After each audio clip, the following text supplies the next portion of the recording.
Okay, on Minko's Tech Reviews today, what we're going to be reviewing is Starlink internet.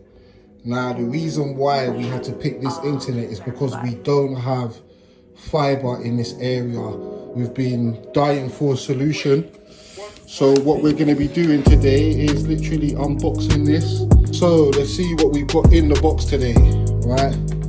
And what we're going to be doing is just seeing how this helps with our business, if this is capable with running and assisting our business. So obviously if it isn't, then we're going to be sending it back and we're going to be getting a direct line with BT. But that takes 3 months anyway, so we might just be using this for the next 3 months. So here we have the satellite stand. Looks like this cable's got to run in through somewhere. Luckily I've already got a few holes in the roof through the CCTV. What else is in this box? And a modem. So should be pretty easy. So I'm gonna have a read of the manual because I do think we should read manuals before we do things. And I'll let you know the sort of speeds that I'll be getting out of Southeast London, and whether it's adequate or not to run a business from. So we've set up our Starlink, and the cabling's a bit messy. We're going to obviously get that into trunking if we decide to keep it or not. This is the directions or the instructions. What I would advise to people is don't try to tilt this yourself. This is what I tried to do. So when I first set it up, I was tilting it myself. It was really stiff and I almost broke it. I was like, why isn't this tilting? I thought that this should tilt. Don't tilt it yourself.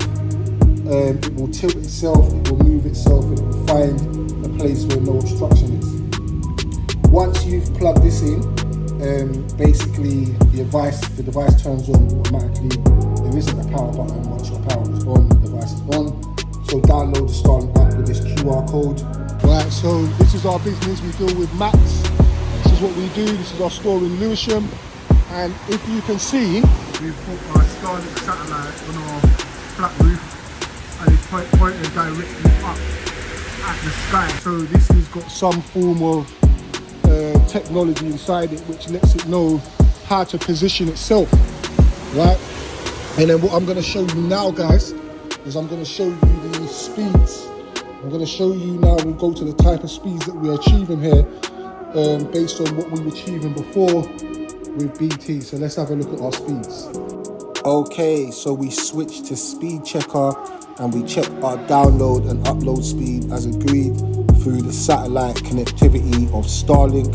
And as you can see, we're achieving roughly around 150 megs per second.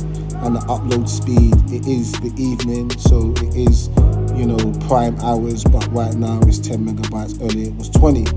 So now let's switch to our BT network. And this is the old copper connection, coaxial I believe it's called. And our download speeds are incredibly miserable, almost 20 times less, 15 times less. And our upload speeds are more or less non-existent. So BT need new infrastructure in the Southeast London, Lewisham area.